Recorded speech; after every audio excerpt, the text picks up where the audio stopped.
some of these people that come into the hospitals, they don't even have a chance to talk. You know, they just pretty much, you know, if they have ID, some of them don't even have ID. You know, I picked up a case, what was it? I don't know when it was, but probably a few weeks ago. And it said from another planet. As far back as I can remember, I always wanted to be a gangster. Say hello to my little friend. I'm gonna make him an offer he can't refuse. Keep your friends close, but your enemies closer. A boy's best friend is his mother. Yeah. Hey, what's up, everybody? What's up, everybody? Welcome to another episode of the Acting Up Podcast, Quarantine Edition. Yes, sir. Yeah. We in the Zoom room. You know what I mean? Yeah.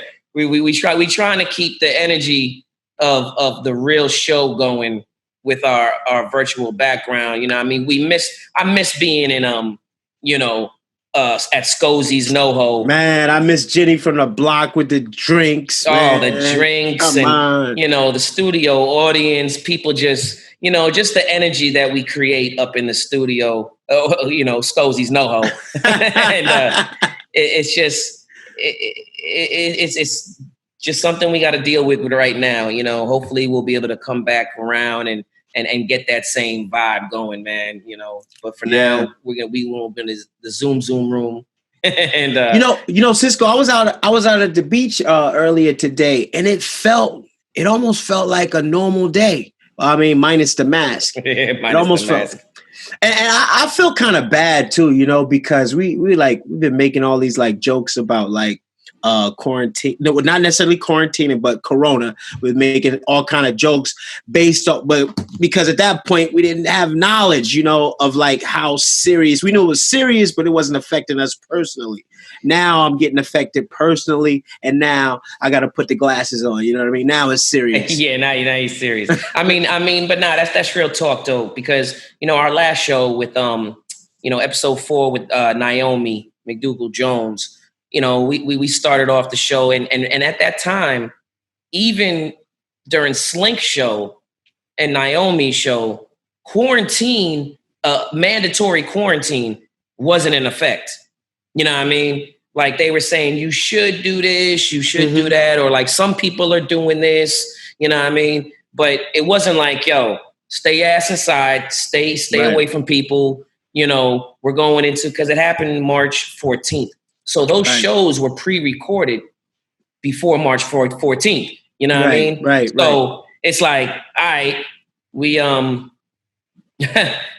I guess it's our content, what we talked about, what came out of our mouth might have came across like what are these guys doing? Right. Are they still holding shows and having people over the house? And while everybody from CNN to Joe Buttons and even Cuomo's in his basement. That's what I'm saying.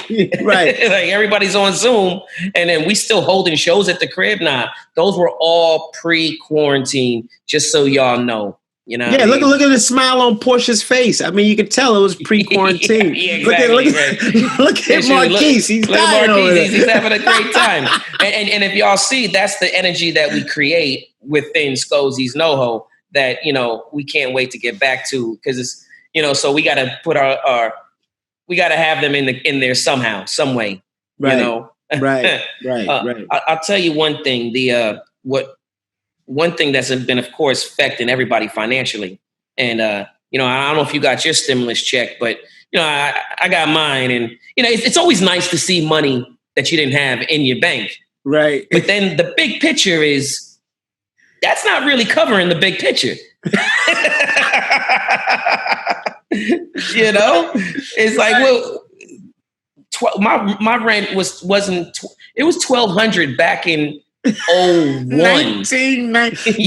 In 99, my rent was $1,200. Right, and that was a 2-bedroom. That was a 2-bedroom. Yeah. So and you had at least I had a roommate, so I was paying $600. So my rent wasn't really $1,200. Right. At first, I was doing it all.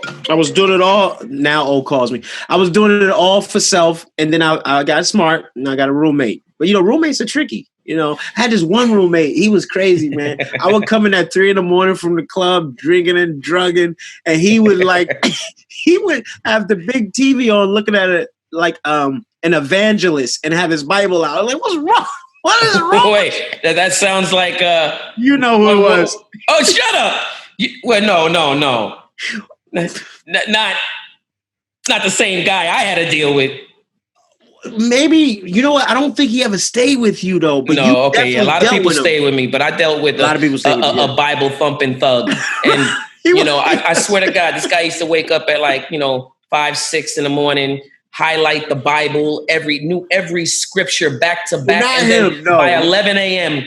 he would be drunk off a Taka Vodka, $2 vodka. At 11 a.m. he's shooting at the police in a car. Yeah, for real. Almost getting arrested down the street. It's like, what are you doing?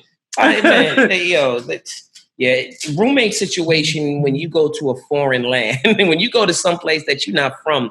My first roommates were in college, so those were my homies. You know what I mean? Those are my boys, and we went through 5 years of college, maybe even more after we stayed down there before we left to our various destinations.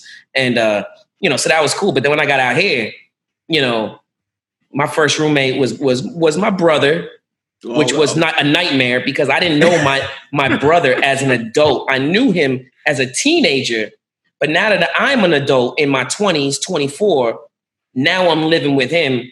Right. I didn't know him as an adult, and he's a nut. He was a nut. You didn't know how crazy he was. Yeah.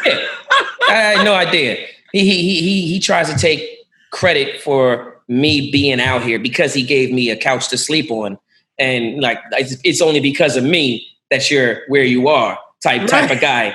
And it's like, okay, the only thing you did I can give you credit for is bringing me closer to God, because all I did was just pray. Like, oh, hey, here he comes. Please, Lord Jesus, Lord, please let him be okay tonight. Please, Lord Jesus. So you were a Bible thumper when you... I didn't even have a Bible. I was just looking up at the sky, yo. I don't know too many of the proverbs and the scriptures, But I mean, I always said to myself, I'm gonna get to know the Bible one of these days. I even have the app, but I don't. Bible app. Yeah, I got a Bible app, and it tells you like, hey, you almost made it to the Book of Genesis. I'm like, yo, Cisco, you remind me of, I swear to God, when Animal House the movie. Okay, remember the guy? He wants the girl. He wants to bang the girl, and she's looking good, and he's ready, and she's ready, and then he got two personalities. He got the devil and the angel on one side. Like, yeah, do it. Get her, squeeze her boob. No, leave her alone. I'm one of the devil or angels, or I'm the guy in the middle. You're the guy in the conflicted. You know what I mean? Me, I'm gonna just say, fuck it. I'm driving down this dark alley. Fuck it. Whatever. You're the devil on this side that's saying, yo, go ahead, do it. Come on. She deserves it. She thinks she came up to this room if she didn't want it. If she didn't want to get banged, come on. Yeah, that's my movie, Animal House. Oh my God. That classic. Can we I dance love with that your movie. mates? Right. I love that movie. That shit is hilarious. But yeah, everybody's financials really being like, if you didn't save up money, you like, oh man, I shouldn't have spent that. That word exists? Save up? That word exists? Man, and as you get older, yes. when you start wanting more than just what you have, a TV, a bed, and some clothes, you start saving up and start thinking about your future. I was saving up for a house, nice. and I was getting nice and close to a down payment, and then this happened. And you got to start dipping into your savings, and now you need it. Now it's just called a survival fund. Right. It's not called a house fund. Yeah, there you go.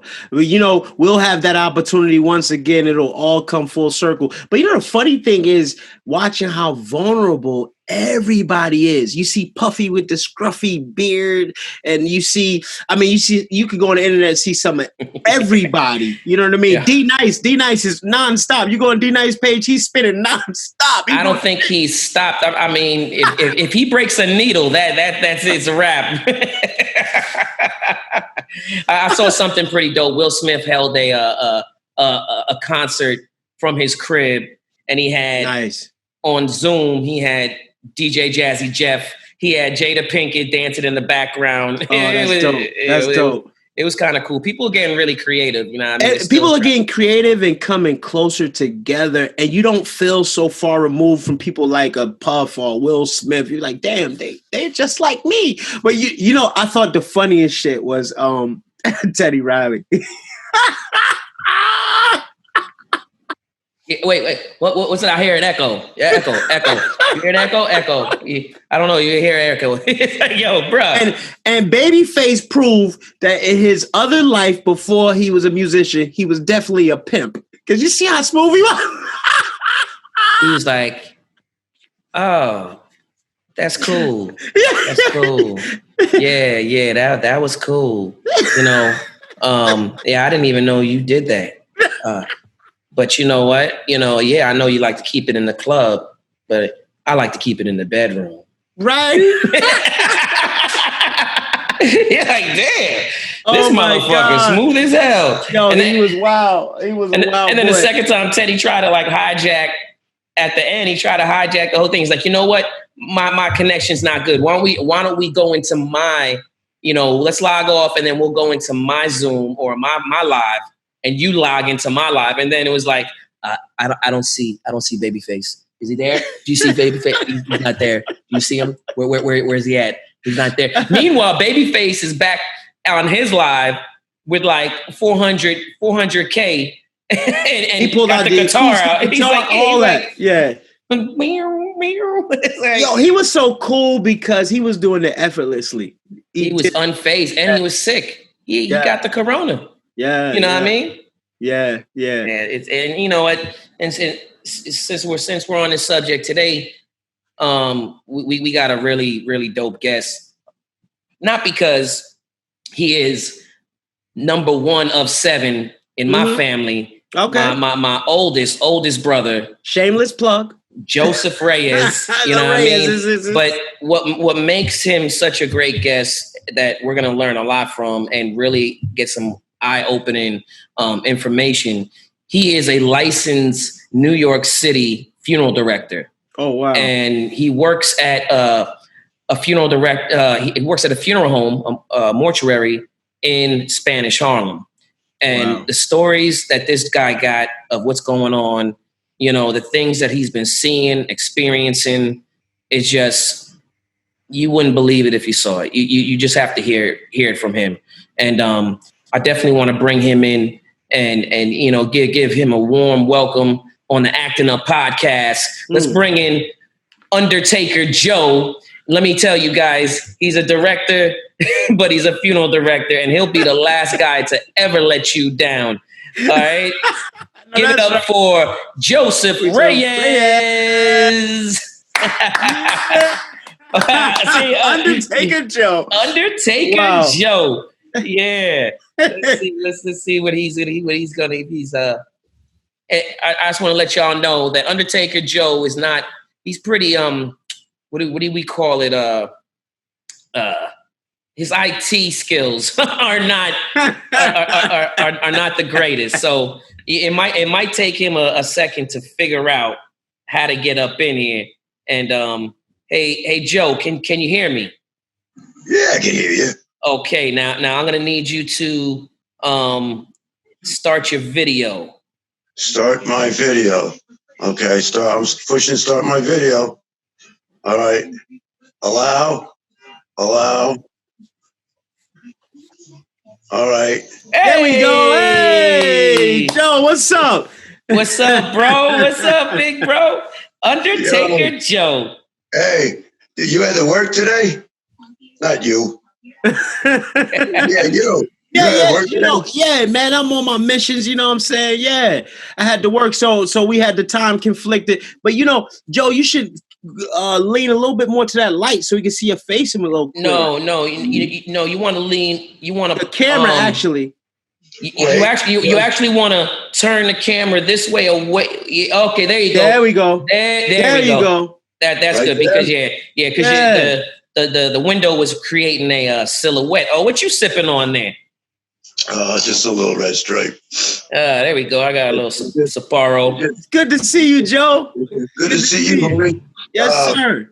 Yeah, this stuff just went up to 25 cents more. It used to be $2. Guy just told me I bought 4 of them. He hands me $1. I said, "What's this?" He goes, "Oh, it's $2.25 now." I said, "Man, every time I go in that store, man, something ain't right." Is it a Puerto Rican bodega or is it a Jamaican bodega? Yeah. No, it's a Jamaican. I mean, a Puerto Rican one. Hey, everybody trying to get that money right now. Everything it's the only store that's open, though. You know, that's why they're pulling stuff like that. And you know, they know that. So there are new rules now. I mean, because before on Sundays the bodegas couldn't sell alcohol, so now it's a different thing going on. Man, shoot. That they were selling alcohol for ever since I've been Undertaker 30 years, man. There was always a spot. And there's always a line. There's always a line in the morning on Sunday.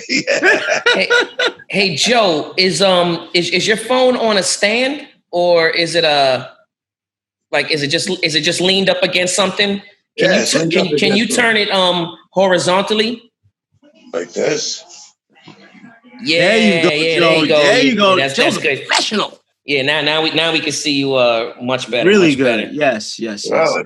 Yeah, it's even. I see you guys perfect. Yeah, it's even. I see you guys perfect. Yeah. Nice. Hey, pull down your shade. That's too. Maybe close your window. I would tell him to face the window. Oh, the window is closed. Put the phone to the back of the window. Outside. We would see him great if he did that. How's that? That should be good. That should be good. Oh God. How's that? Yeah. We'll Nice.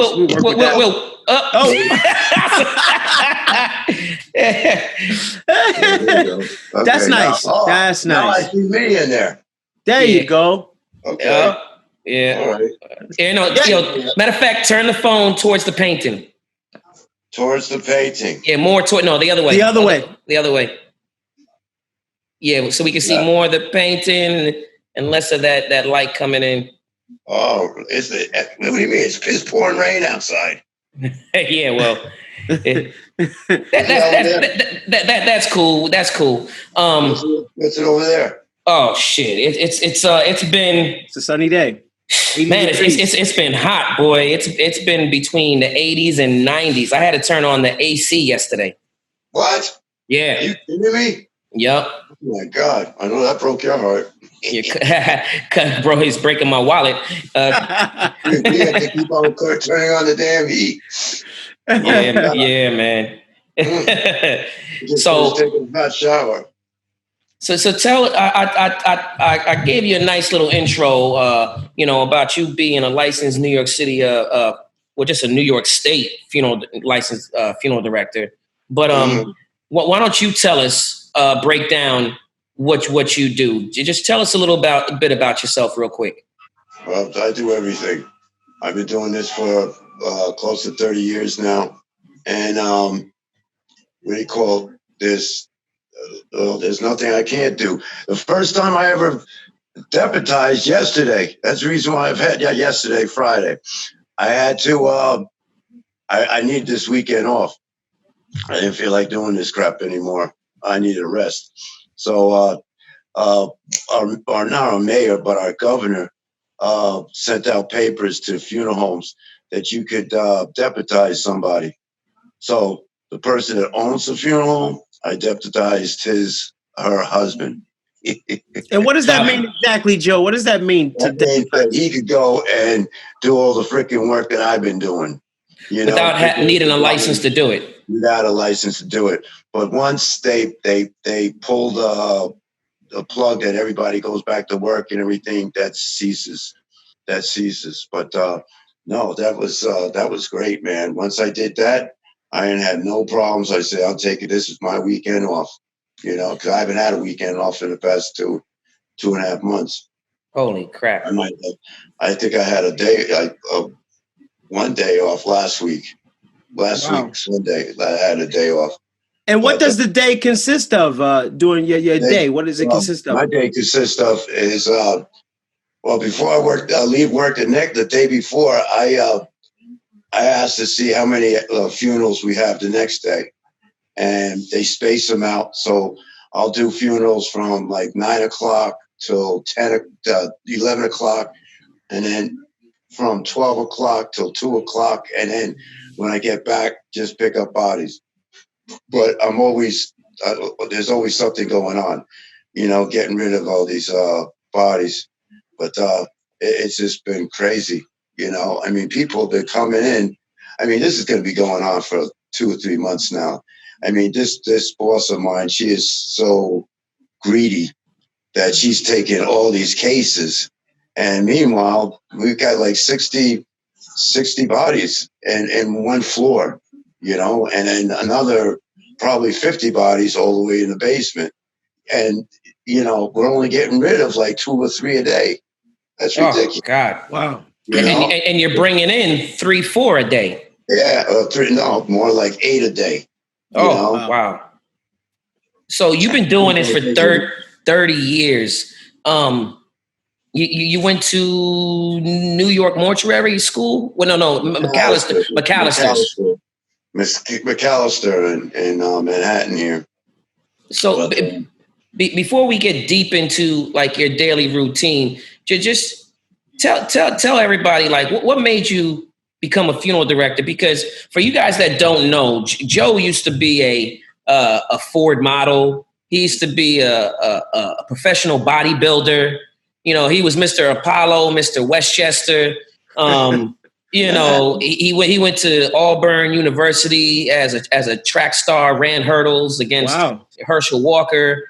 He's even the guy in Chapter 9 in Vanessa Williams' book, because he dated Vanessa Williams for 4 years.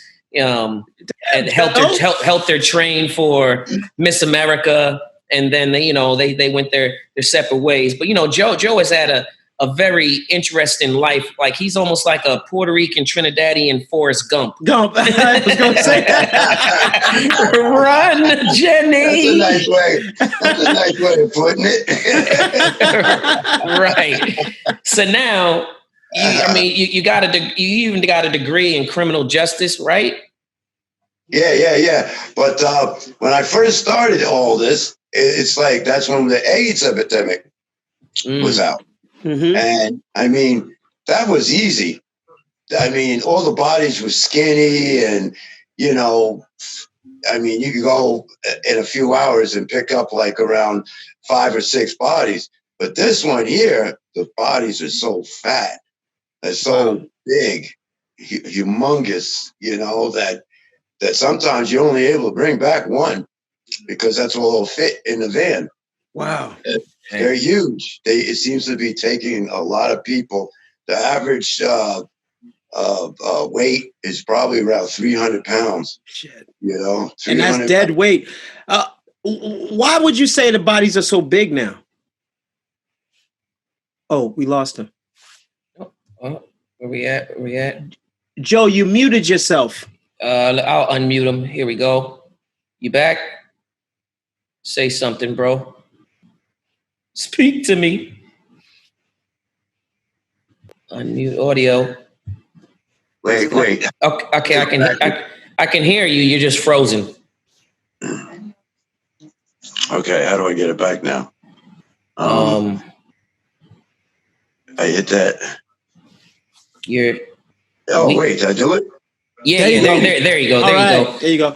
Joe, I was asking you a question. I was asking you. Okay, you were talking about that was my bookie. You were talking about the AIDS epidemic and how the bodies were so skinny and small or frail. Yeah, opposed to now. Put them on their sides.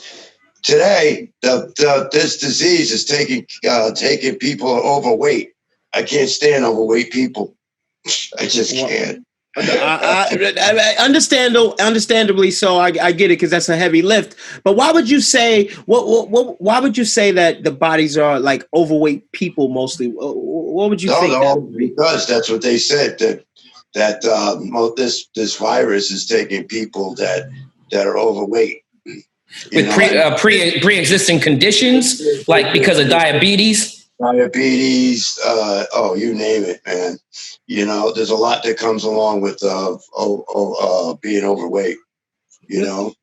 Yeah, and I asked that. I'm sorry, Cisco. I asked that because my kid's mom, she's a nurse, and she was telling me about the diabetes epidemic and how it's really affecting this disease. And diabetes, it's like a marriage. There's like a happy marriage for diabetes and corona. And I had a friend who worked with me at Fat Farm, Russell Simmons, and he just passed away from the diabetes, but he didn't even know he had diabetes all this time. He passed away at the hospital, waiting to get, seen by a doctor.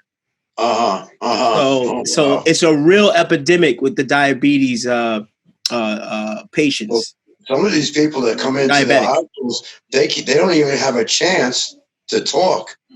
They just pretty much, if they have ID, some of them don't even have ID. I picked up a case, I don't know when it was, but probably a few weeks ago. And it said from another planet. What? Another planet. Yeah, from another planet. And I said, what is this? But this dude that was working at the funeral home, he kept on asking me, did you pick up or miss Marcy Gibb? And I said, what hospital? He said, St. Luke's. And I said, it sounds familiar, but I don't think so. But I have a feeling. I mean, I get these feelings that if somebody else picks up a body and brings it in the funeral home, if somebody asks me if that person there, if a loved one asks me if that one person's there, I just feel that person is there. It's just 2 cents. And that's what happened on Friday. All of a sudden, we're bagging up these bodies, and all of a sudden, I see this body. It says, from another planet, planet unknown. I said, who the hell is this? But who writes that? Yeah, they wrote it on the body bag.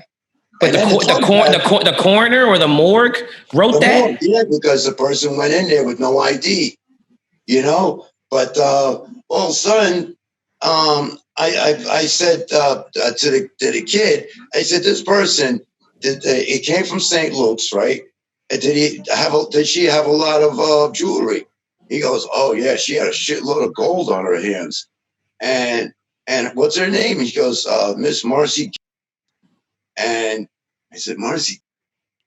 I said, so someone said, yeah, I picked up that body, something unknown, but her real name is Marcy.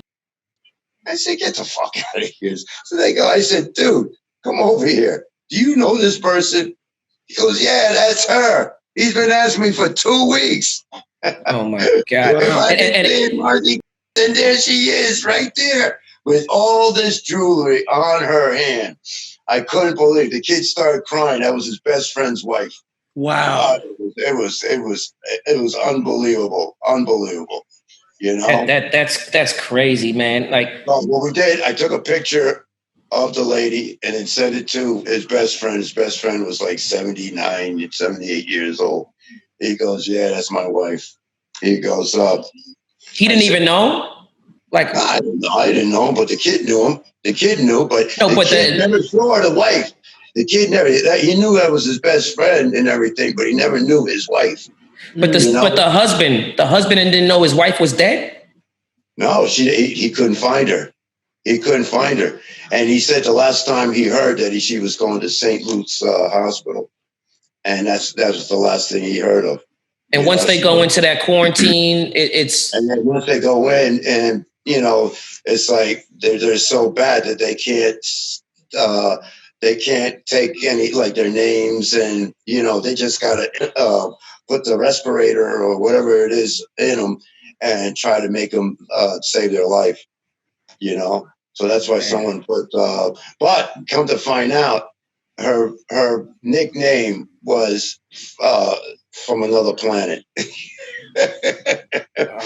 What's going on? Wow. That's crazy, man. We found it, Wow.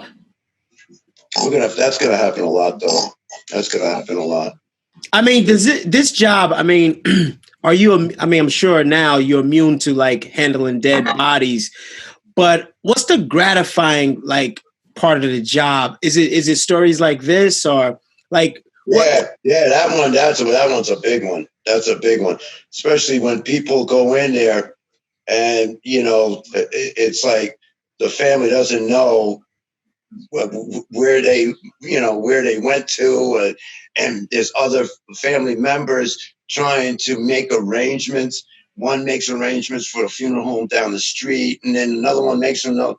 And all of a sudden, since I got there faster, I got them, but they don't know which funeral home got them.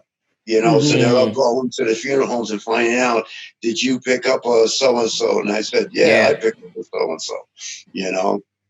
Is there ever a time where it's like you don't feel like it's just business? It like gets your soul. Like to me, it's not business. Yeah, to me, it's not business. To the owners, it's business. It's just business. They're not there to, because I'm the one that goes to the cemetery.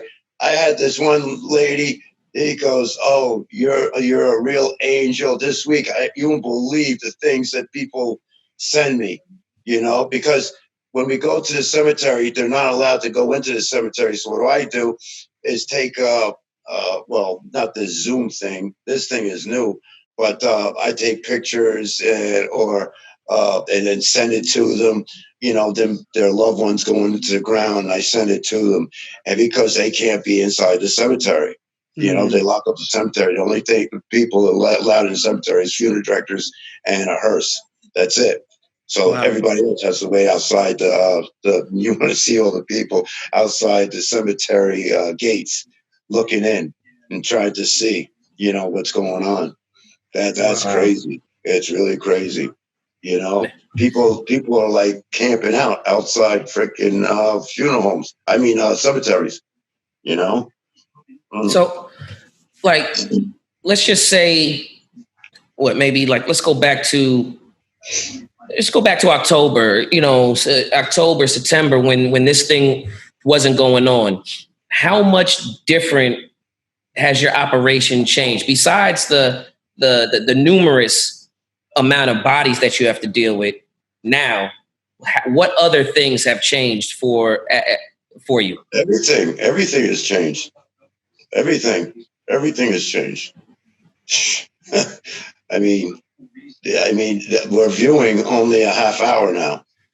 People come in, it's just to ID a body, basically. But we're still charging for the full, 5 hours of them being there as they're renting out the chapel. But they're only allowed to stay there for a half hour, and then they have to go. Yeah. So really, they're paying that money just to see their loved one for the last time. But they're paying full price.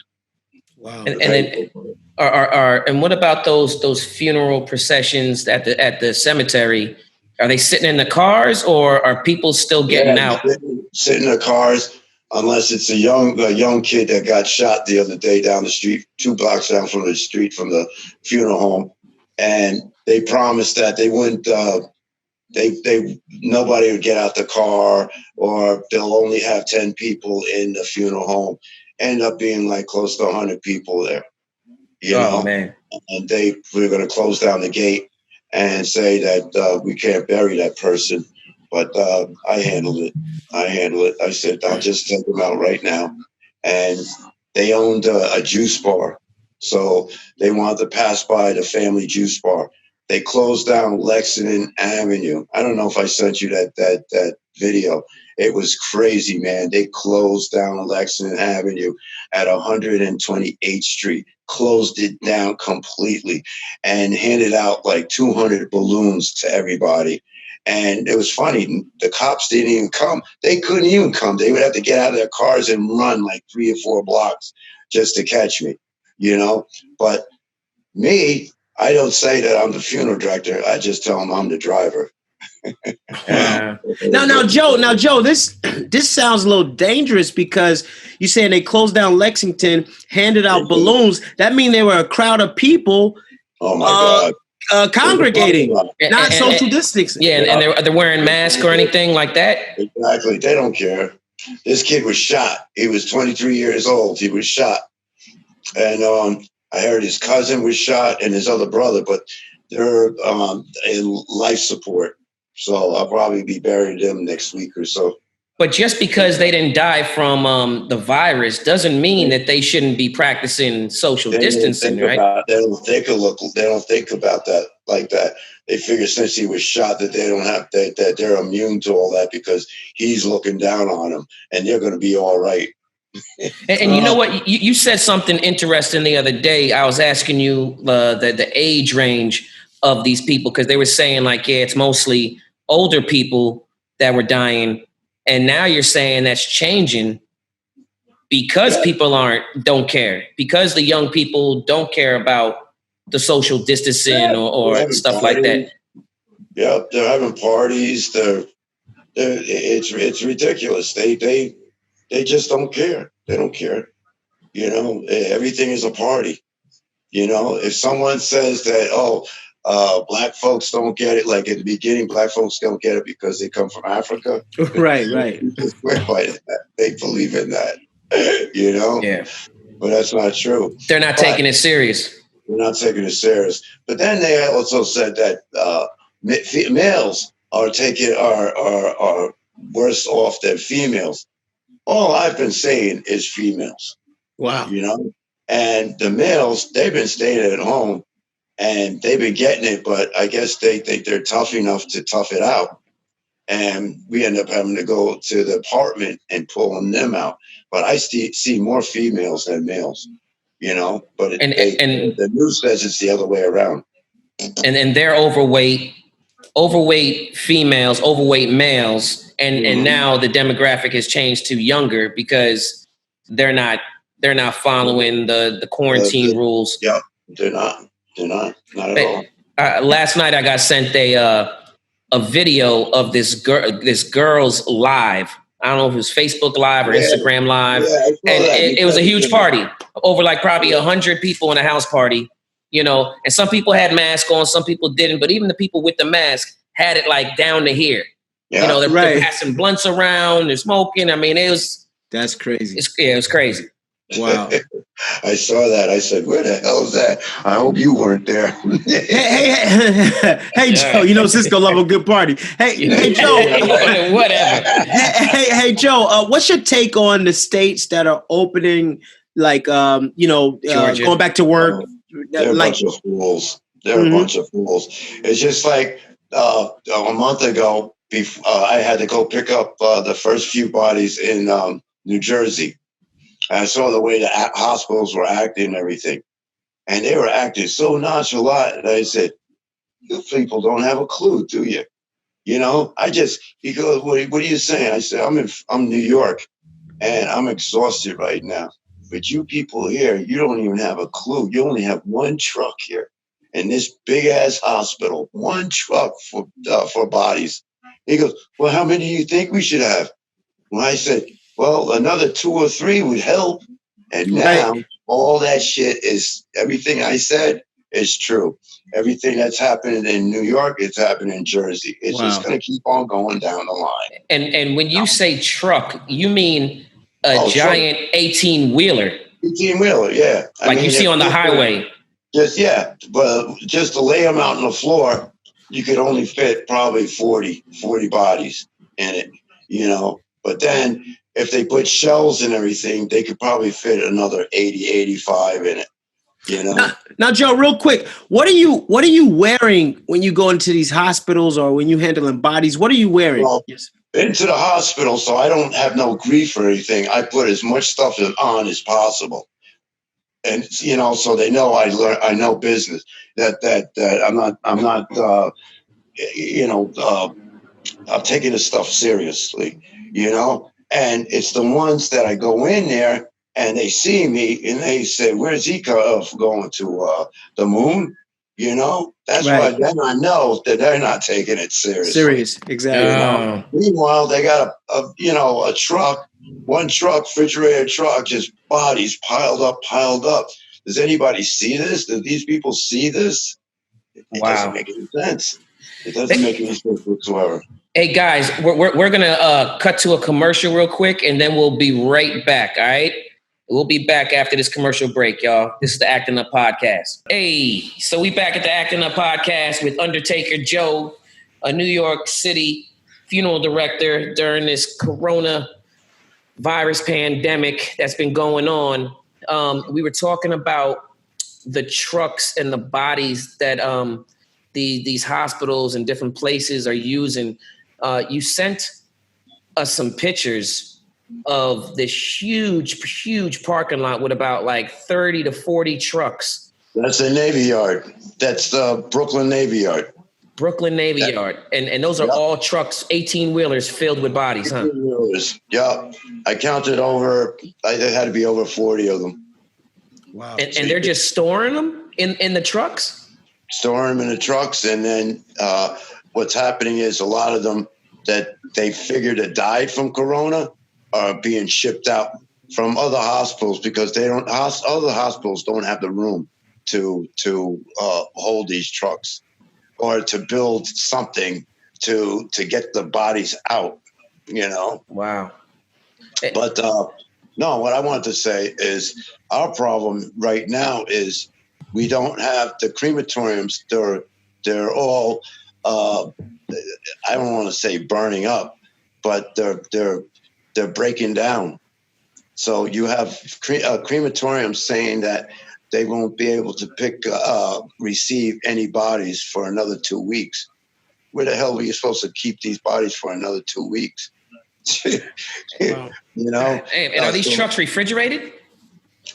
Yeah, these trucks are refrigerated, but once the deceased's families tell us to go pick them up, they come to the funeral homes. But the funeral homes, they don't have refrigeration. A lot of them don't have refrigeration.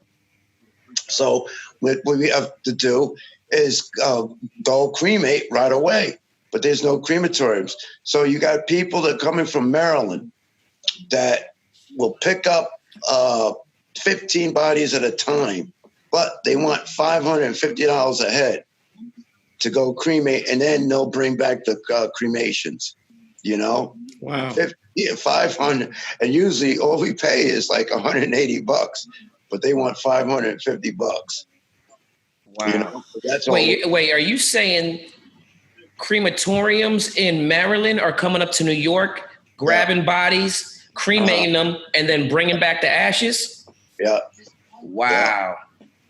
Yeah. And we were supposed to have 20 taken today.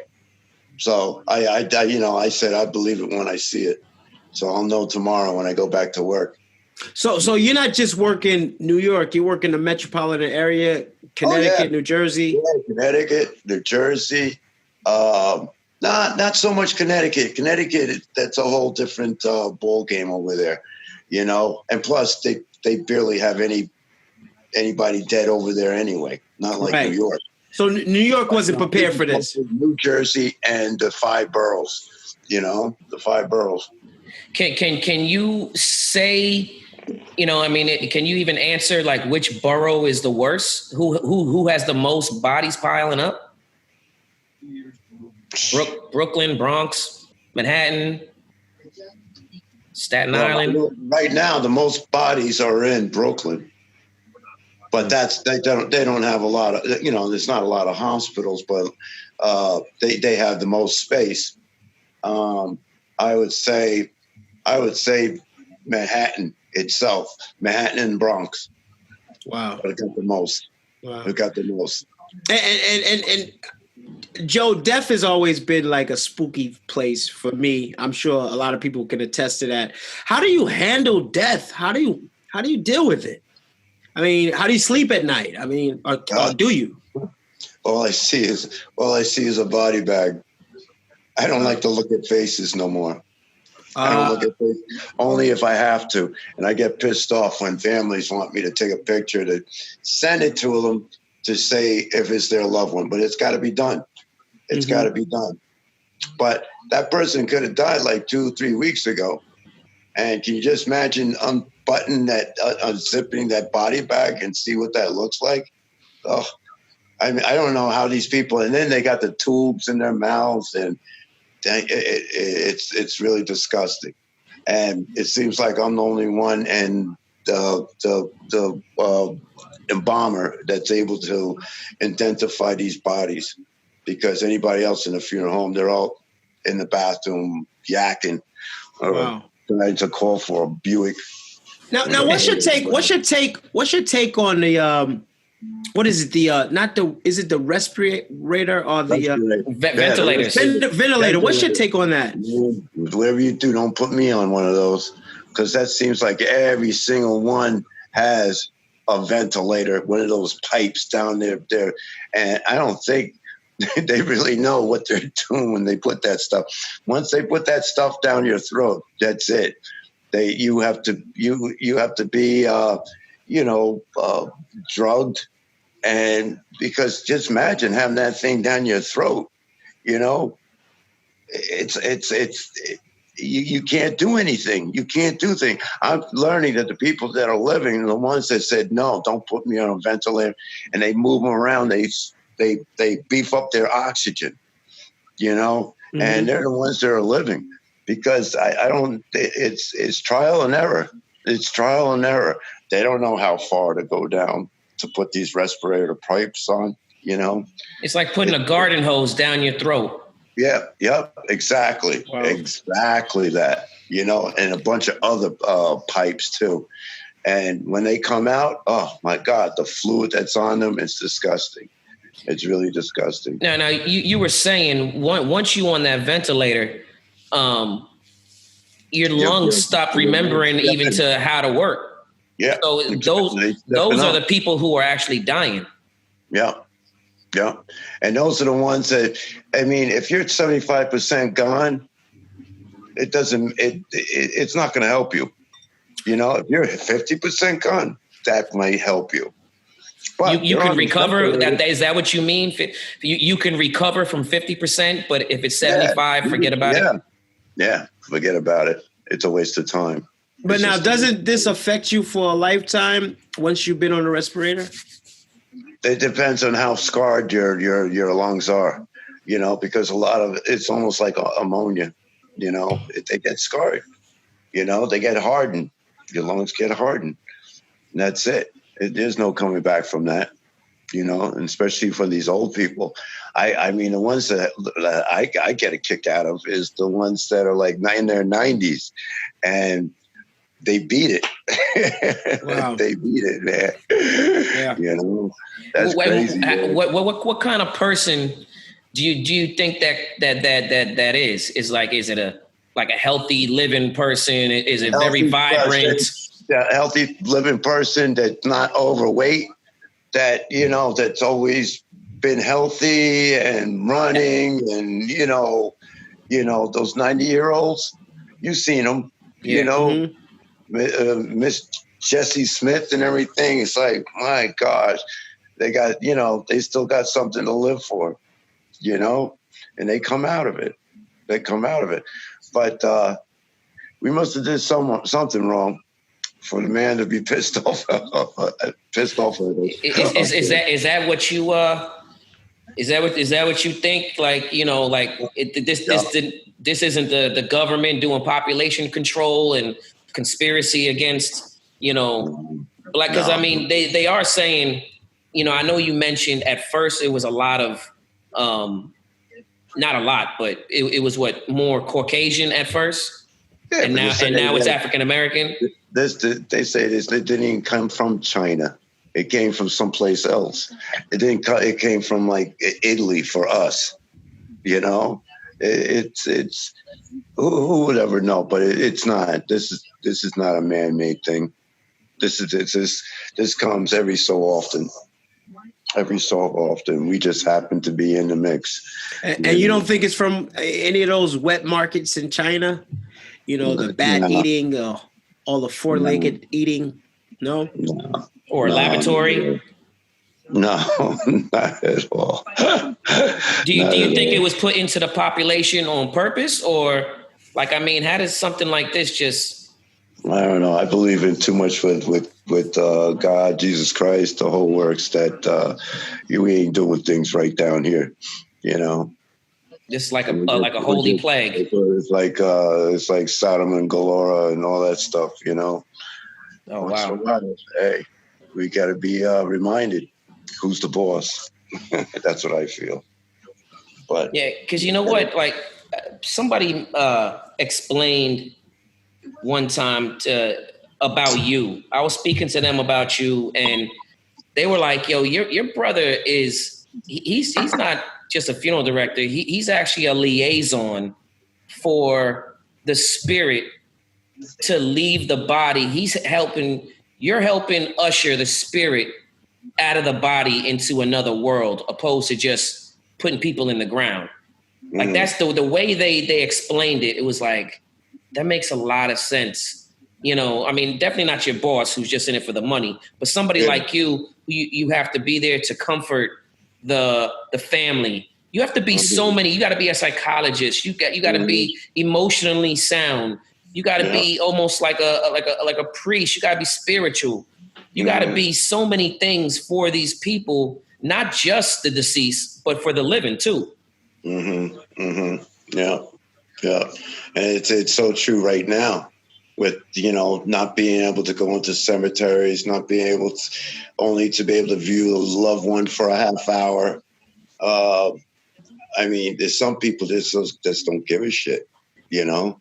They said, no, you can't see nothing. This is it. And the story, you know, off to the crematorium, but it can't be like that. You got to give them some kind of, you know, it's like, you got to say something to them.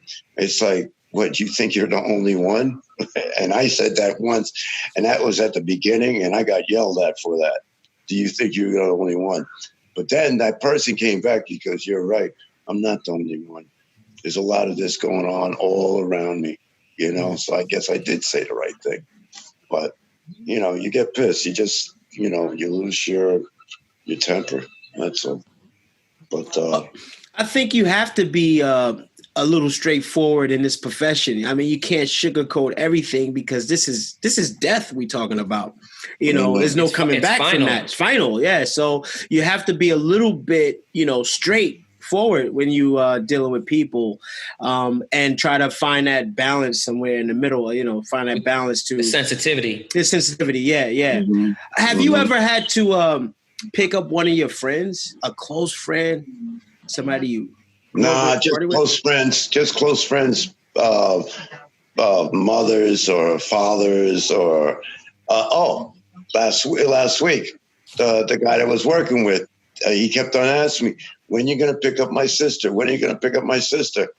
So I came into work early for some stupid reason, and all of a sudden, you came to pick up my sister.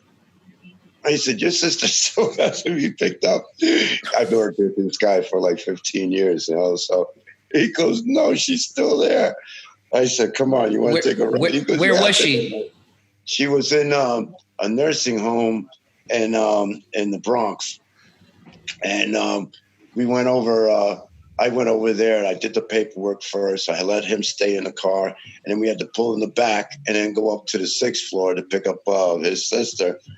And, you know, there's nobody allowed, family members allowed to see their loved ones in the nursing home. And now here I got this guy and the manager of this nursing home. She goes, where do I know you from? And she goes, well, you know him. He goes, I'm the one to my sister that I've been wanting to see. She goes, you mean the one that's on the 6th floor that's dead? I said, yeah, that's the one. He's finally getting to see her. But wait a minute, his sister was still alive? No, she was dead. He tried to see her before she died, and they wouldn't let him in the building. Damn. So I told him, I said, what the heck? I know it's going to cause a little problem. I mean, he's older than I am and everything. So, you know, if I had to lay him out, I would be able to lay him out. But I said, why don't you come and we'll go pick up your sister? But the manager of that nursing home, she was really apologetic and everything like that. And she went to me, she goes, why didn't you warn me that he was with you? And I said, why? He goes, because we kept on telling people they can't come in. And I said, well, she's dead now. So why not can't she come in? You know, that was weird. That was really weird. It seems like you have of course you I guess you're a Reyes, so I guess that you guys all have this comedic sensibility, you know what I mean? You can find a joke in the darkest room. You know what I mean? I guess you have to find that comedic side when you're dealing with something like this, because we get that from our mother. Oh, okay. Wow. Okay. And I met your moms. Yeah, she's a beautiful woman. We get that from our mother. Yeah. And I'll never forget, what was it? I think it was my sister with that passed on, and we were at the funeral. And Franco, Cisco, he was he was the altar boy, and he was up on the thing, and he was about to lose it. So my mother, who was in between us all us boys, he goes, everybody put your finger in your nose. So he's up on the altar because he's about to cry. We all put up about to cry now. and he loved it. And he loved it. I remember that I was kneeling while the priest was doing something, or somebody was up there speaking, and I just remember like catching the eyes of mom or somebody, and I was about to lose it. And then next thing I know, I see like Joe and Raph and everybody putting their finger in their nose. I'm I was able to catch that breath and really, that was my sister's funeral. You know? Wow. Talk about finding humor in a dark place. Wow. Yeah. That's incredible. But that came from my mother. Yeah. It's like, pass it down. Put your finger in your nose. Pass it down. Wow. Well, guys, it was nice talking to you. What can you in closing, what can you tell the people out there, man, so they don't end up in your hands? Is there what kind of advice can you give to these people out here? You know, well, first of all, I would say don't listen to the president. You don't want to be shooting up no what's that stuff? Lysol up into your veins or anything, because there's going to be people that freaking sick. They'll try anything, you know. And that was a stupid thing to say, but other than that, I would just say, you know, just do what Como's been telling everybody to do. Como's the best. Como's the best. He tells you like it is, you know, tells you like it is. Like and stay at home. Stay at home and stay 6 feet apart and have a mask on. Now, let's just say for, you know, shits and giggles, if New York decided to open up next week, what would you tell people? Oh, no, I tell people I would tell them not to listen. It's not until the weather gets to like 80 degrees that we'd have a chance of surviving this. But so you think the weather really is going to have a factor on? Oh yeah, no doubt about it. The weather is going to have that's the Achilles heel of this disease is the heat. Cisco, I didn't tell you this, but last night I was watching a movie and I got really chilly. I felt like I was catching a cold. I went and took some NyQuil and I wrapped up, bundled up like in a robe and long johns. And, you know, for some reason, by the time I woke up in the morning, I had nothing. I was feeling fine. I think heat is definitely a factor. I mean, that's on our side. Yeah. No doubt. I mean, even before this all started, I was taking a hairdryer with a spray and just the hairdryer, you know, the back of the hairdryer. Yeah, yeah. I was taking a cloth, covering up that, put the heat to go to your nose, because as long as it's 80 degrees and you use that spray to cool things off, man, that's the Achilles heel of this virus. You know, and the spray you were using is just straight water. Just straight water. Yeah. I was putting my head in the steam of a soup mixture with the lemon and the ginger and all that stuff. Well, and I was saying it's like, you know, it's like grandma's chicken soup and everything for the flu, you know. It's the same process. But this thing is all the way in the back of your neck, your throat. Wow. And one last thing. Have you been to Potter's Field? Is that what it's called? Yeah, no, I'll probably be going there pretty soon. I'll probably be. They say that's that's an in and out place. It's very easy to go in and out because there's people that can't afford to bury their loved ones, so that's where they're going to be going. And so they're just putting it, and that's just a mass grave. Like, where is that? Grave, but there's still that's. I believe it's Hart Island, and you'll be able to. And later down the line, you'll be able to find your loved one. It's all marked, and they'll have an ID. They'll have pictures, it's a process. It's a process. Will it become like more of like a memorial with just names on the wall? Like not a, like you know? No. They know everybody who's in there. They know who's in there. They know who's in there. Listen, I got a boogie. All right, bro. Great talking to you, Joe. Man, thanks for coming on. Thanks for definitely, sharing your story and your experience. Thanks for having me on. And you guys stay safe. Your job gets easier. Yes, sir. Yep. And hopefully we'll all be together once again. Yes, soon come, bro. Hey, take care of yourself. Stay safe out there, man. Protect yourself, and we'll see you too. Love you, bro. I love you too. Love you guys. Love you, Joe. Right. Yes, Stay sir. safe. All right. Bye-bye. Right. Peace out. Peace. Peace out. Over and out. Roger that.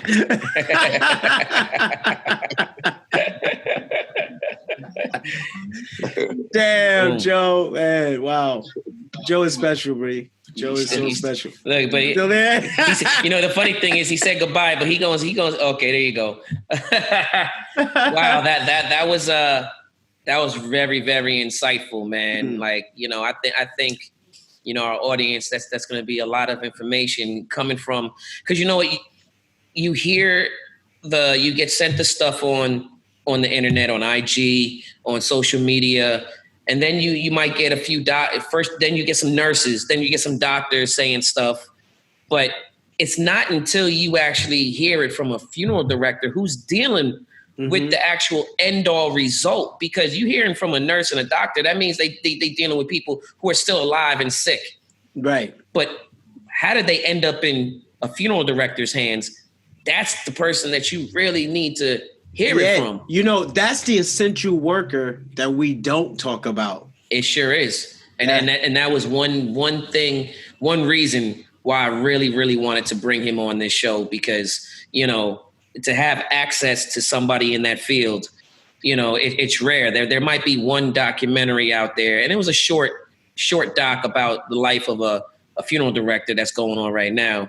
And matter of fact, Joe said he ran into that guy last week, that they had a little powwow and they talked about it. But I'm gonna put some different pictures up on the screen throughout this interview, and of the trucks that he talked about and things like that.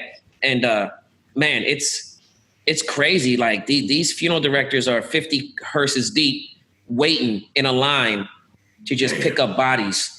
Like just imagine back in the day, waiting to get into Jones Beach for the Greek Fest, and you're just waiting to get in the parking lot. That's it's kind of like when McDonald's first implemented the drive-through, and it fucking was a mile long. It's like the Popeyes chicken sandwich, right?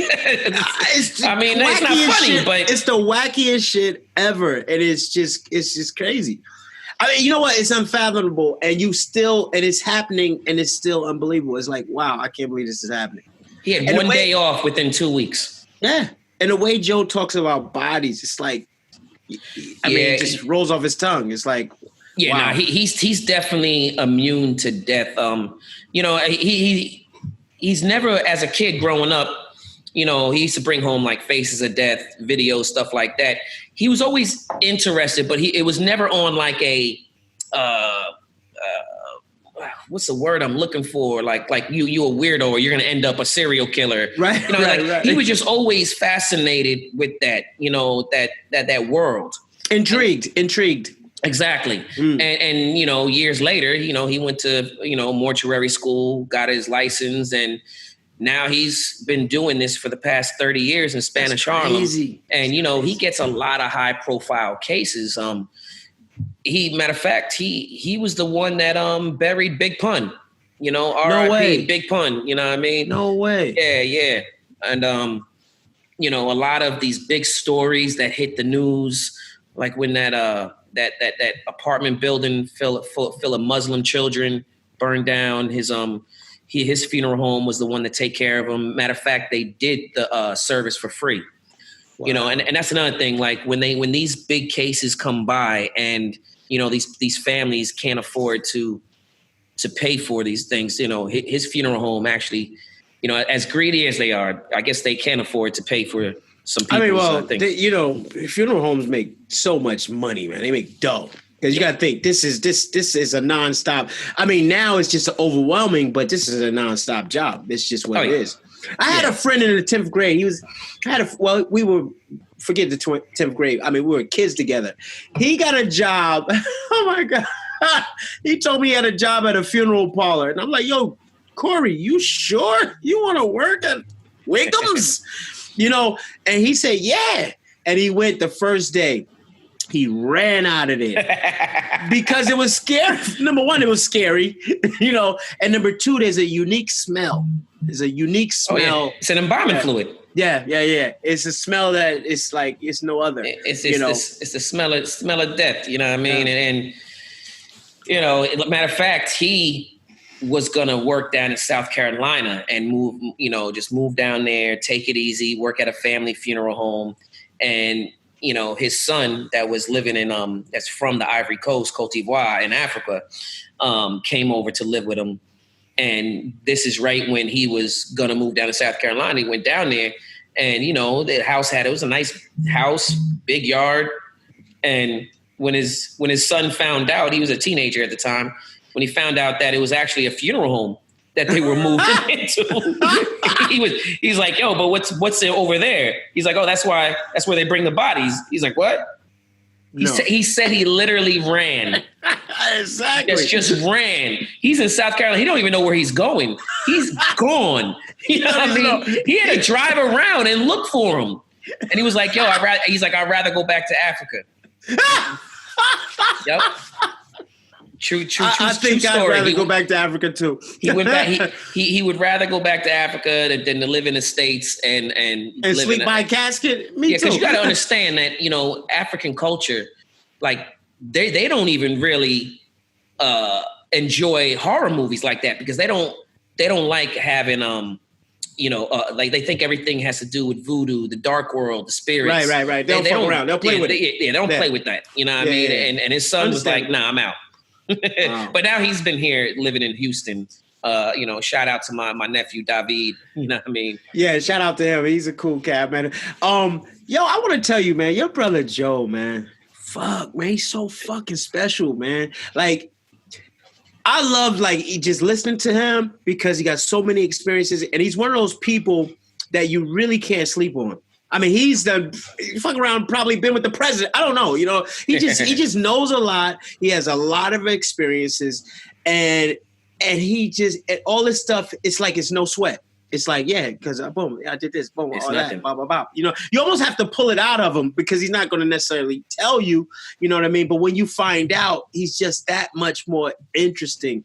You're a lucky guy, man, to have a brother like that, man. I really, really love Joe. Like, really. Joe, me, I'm number 7, Joe's number 1, and we're about 15 years apart, and we've always been the tightest. You know what I mean? Like, I see that. Me and he comes out.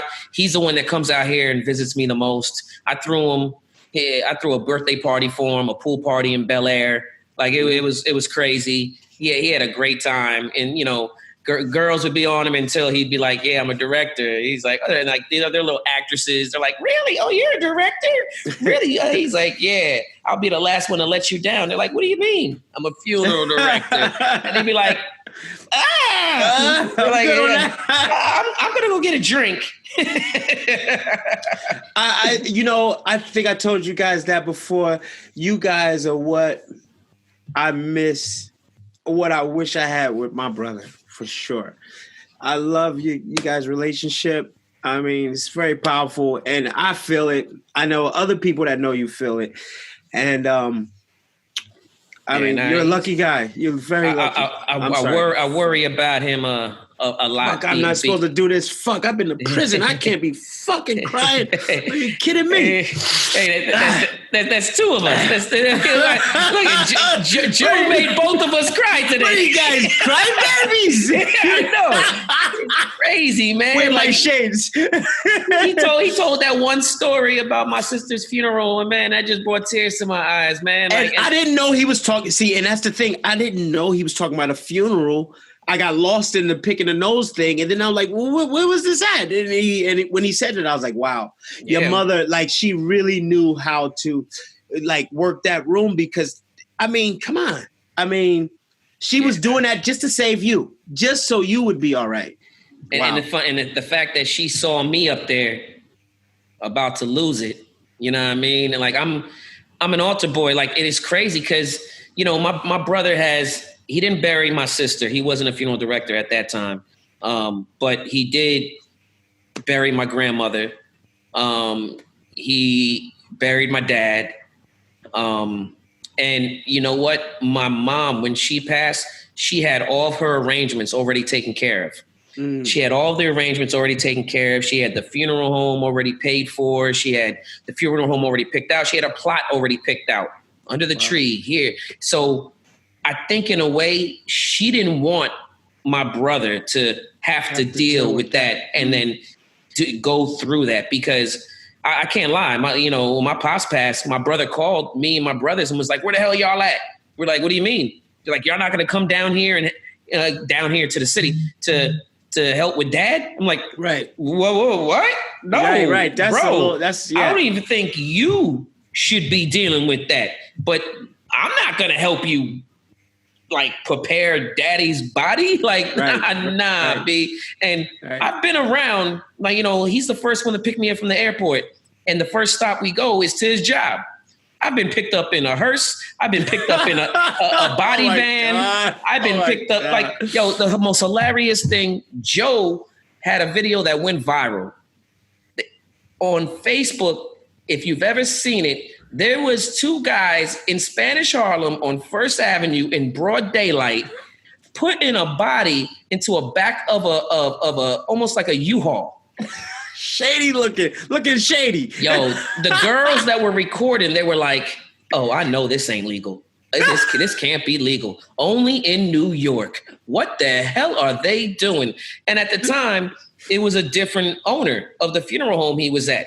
So these guys were putting bodies into regular vans, you know, U-Hauls, whatever. Looking like they're working with the Campisi family. Mind your business. Exactly. Hey, there's nothing to see here. You didn't see that. You didn't see this. You know what I mean? Now he got like, you know, a Cadillac, a hearse. And he when he first got it, he was like, yeah, look at that hearse. Oh my God. Let me tell you something. Joe, as a kid, when they used to go on road trips, and they'd be playing, you know, when you're in the car and you're playing, hey, that's my house. That's my car. That's my this. Everybody's like, yeah, that's me. So Joe would always be like, hey, that's my car.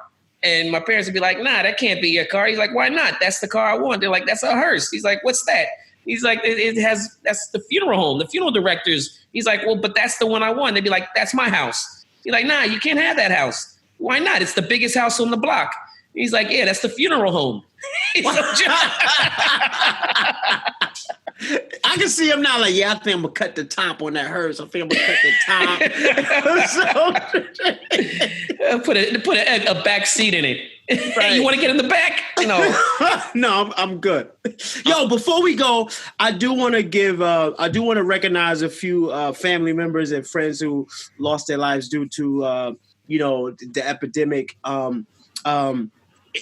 Directly or indirectly, you know what I mean? Because anybody who lose their life now, you know, you're gonna get treated the same.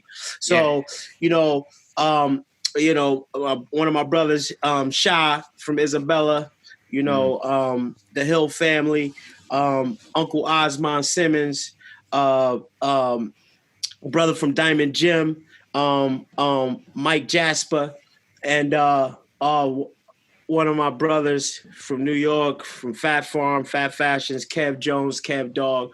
Damn.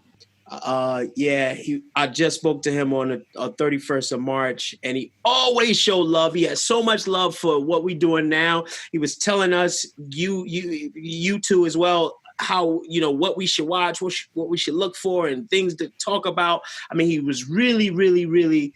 Since I moved here, he always called me and checked up on me, and always was rooting for me to excel in this business. Big supporter. Yeah, big supporter, and he was a hard worker, and he loved his daughter and his family, and I want to give much love and respect. I never like to say rest in peace, because we know, you can't really rest with all this chaos going on down here, because you're looking out for your loved ones. So I just want to say, send blessings and condolences to the family and friends that loved all, my people that I spoke of. Yeah, God bless, man. God bless. You've been through a lot, man. These past couple of weeks, you've lost.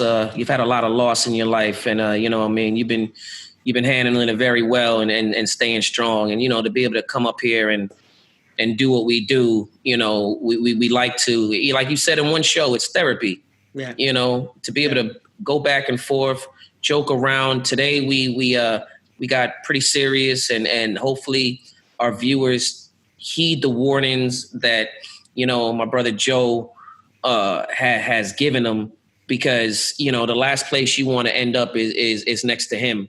We don't want to see anybody leave this earth over something stupid. Everybody out there in Georgia, stay your ass in the house. Yeah. No more house parties. That was the most ridiculous thing I ever seen, but it's our leaders of this country's fault.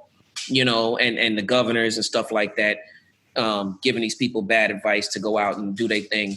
But you know what, Malik, this has been a beautiful episode of Acting Up Podcast, man. And, we got another one in the can. We appreciate all of you guys that keep on coming out and supporting us and checking everything out. Make sure that you subscribe to our YouTube channel, comment, like, subscribe at Acting Up Podcast on IG. We got the website coming soon, at Malik Barnhart, at Cisco Reyes, and this has been another episode of Acting Up Podcast. Yes, sir. One love. 100.